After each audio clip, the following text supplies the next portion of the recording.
mi preocupación ha sido no de un momento de, ahorita no voy a decir que voy a ser progresista, no, de todo.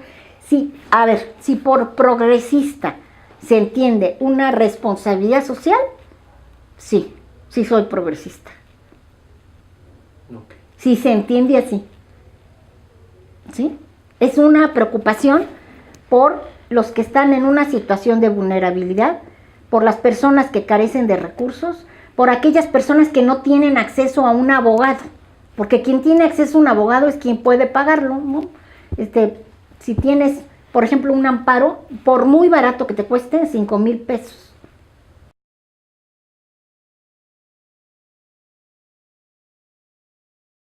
A ver, yo creía tener conciencia de la situación del país, pero después de haberlo recorrido, muy lejana estaba mi percepción, o sea, no hay como estar en los lugares, conocer a las víctimas de los delitos, de las desapariciones, de la trata de niños, niñas y adolescentes, o sea, todas las víctimas que son muchas más de las que se han dicho, muchísimas más.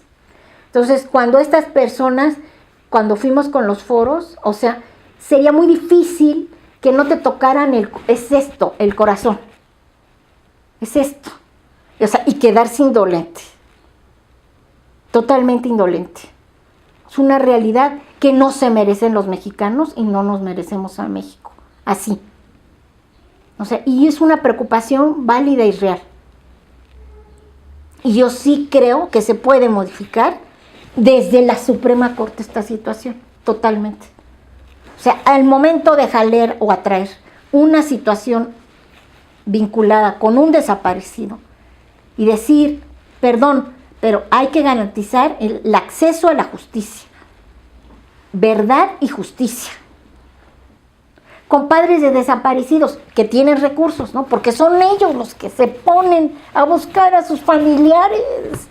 Ellos no los ayudan las autoridades con sus recursos y son amenazados. Entonces se van y me dice uno, llevo 2 años, ¿sabe dónde encontré?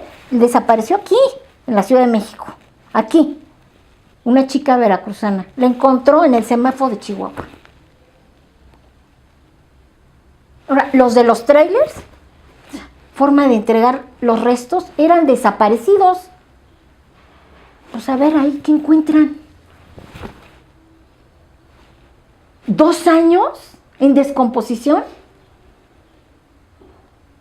O sea, es que yo no puedo creer que no, o sea, que no se pueda resolver esto desde el área donde deberíamos de estar más abocados a hacer justicia, es decir, la Suprema Corte de Justicia de la Nación.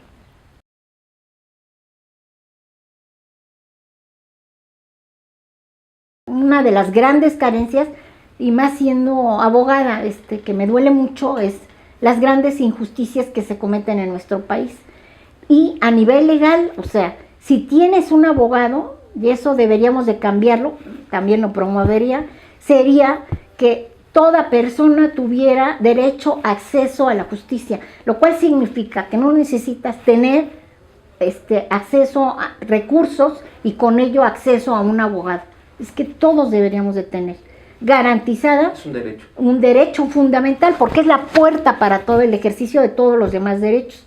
La Convención Americana dice toda persona tiene que tener derecho a un recurso jurídico eficiente y efectivo para el ejercicio de los derechos humanos.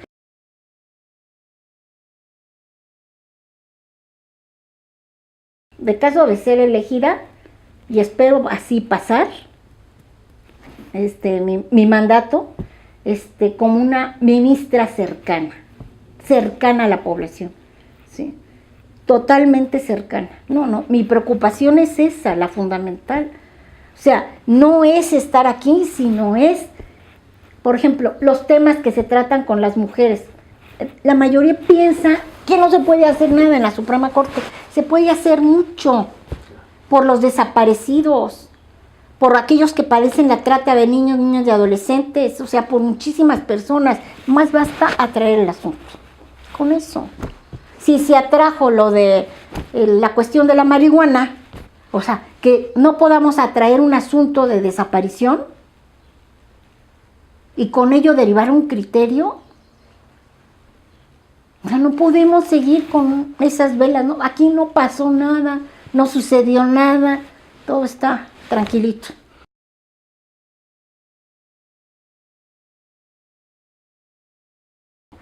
Mi preocupación ha sido no de un momento de, ahorita no voy a decir que voy a ser progresista, no, de todo.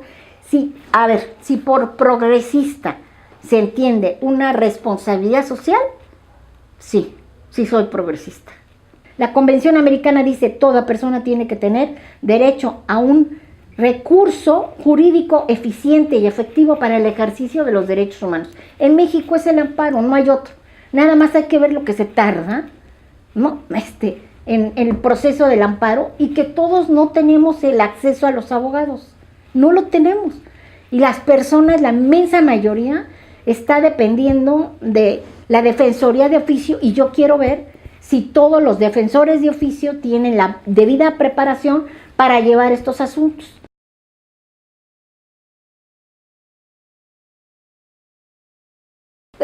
También en mi comparecencia en la anterior, o sea, dije lo de modificar el criterio de la Suprema Corte para poner al mismo nivel la Constitución y los tratados de derechos humanos. Ese sería el primer cambio. Y el segundo es este. O sea, los ministros no solamente tienen la facultad, es también la obligación de vigilar al Consejo de la Judicatura y a su vez que no haya corrupción en el Poder Judicial Federal. O sea, es una facultad y es una obligación. Entonces hay que seguir, no tolerar, tolerancia cero a la corrupción. Cero, cero. Y darle seguimiento a ese tema. O sea, no es posible. No, hay corrupción. Dirán, bueno, ¿para qué tanto escándalo con la corrupción? Si hay corrupción, no se garantiza acceso a la justicia. Claro. Así de fácil. No se garantiza. Los poderosos seguirán teniendo acceso a la justicia de manera corrupta, seguirán siendo en su momento, o esos factores de interés, los dueños del país.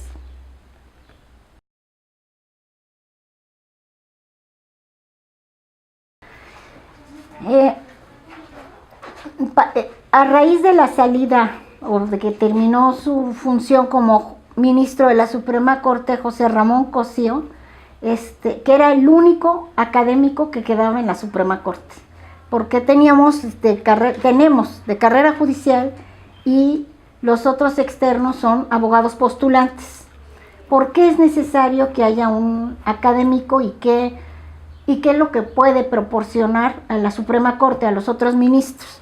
En primer lugar, un académico te da garantía de independencia. Es prácticamente imposible que esté vinculado con un grupo de interés, ¿sí? No ejerce, no tiene un despacho, no está vinculado tampoco porque ha resuelto ninguna controversia o un juicio o ha emitido una resolución en que se haya visto que compromete su criterio, ¿no? Con lo único que está comprometido es con la verdad y finalmente con, en este caso sería la verdad jurídica, y avanzar en los nuevos retos que se requieren en la ciencia jurídica, y en mi caso ha sido básicamente algo que considero indispensable para la Suprema Corte en un siglo XXI, que es Derecho Internacional y Derecho Internacional de los Derechos Humanos.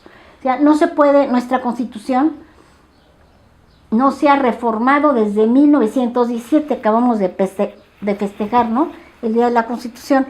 La mayoría de los países de Iberoamérica, porque hice un estudio comparado de todas las constituciones de los países iberoamericanos, se reformaron por dos fenómenos, precisamente por lo que es derechos humanos y el otro gran tema, lo que es derecho a la integración o derecho comercial internacional o derecho,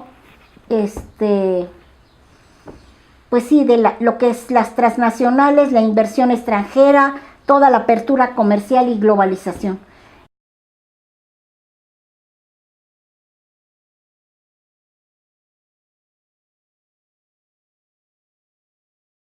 La autonomía, pues no autorizando en ningún momento ninguna intervención de ninguno otro de los poderes. O sea, el Poder Judicial debería, o sea, no se deben de admitir ninguna intervención de ningún otro poder. Puede haber diálogo, ¿no? En diálogo lo puede haber, pero intervenciones ya no. De ningún tipo. De ningún tipo. Esto de la línea, se lo pregunto porque creo que ha sido reiterado en otras entrevistas, doctora. Ha dicho la cercanía de las 3 integrantes en la terna y de usted misma, así como de su esposo recientemente nombrado en la FEPAD. ¿Cómo realmente mandar o quedar en claro un mensaje de que no hay una... Estoy de acuerdo. Lo dije en mi entrevista en el que me hicieron hace unos días. Lo único que puede hablar sobre la autonomía e independencia de tu servidora y lo mismo de mi esposo, de José Agustín Ortiz Pinchetti, es lo que ha sido nuestra vida, ¿no? Yo no pondría en riesgo mi honorabilidad, lo que ha sido mi profesión. Valoro mucho el juicio de mis hijos y de mi familia, y yo misma no lo toleraría, o sea, no aceptaría la instrucción del presidente de la República. No la acepto. Tal cual. Tal cual.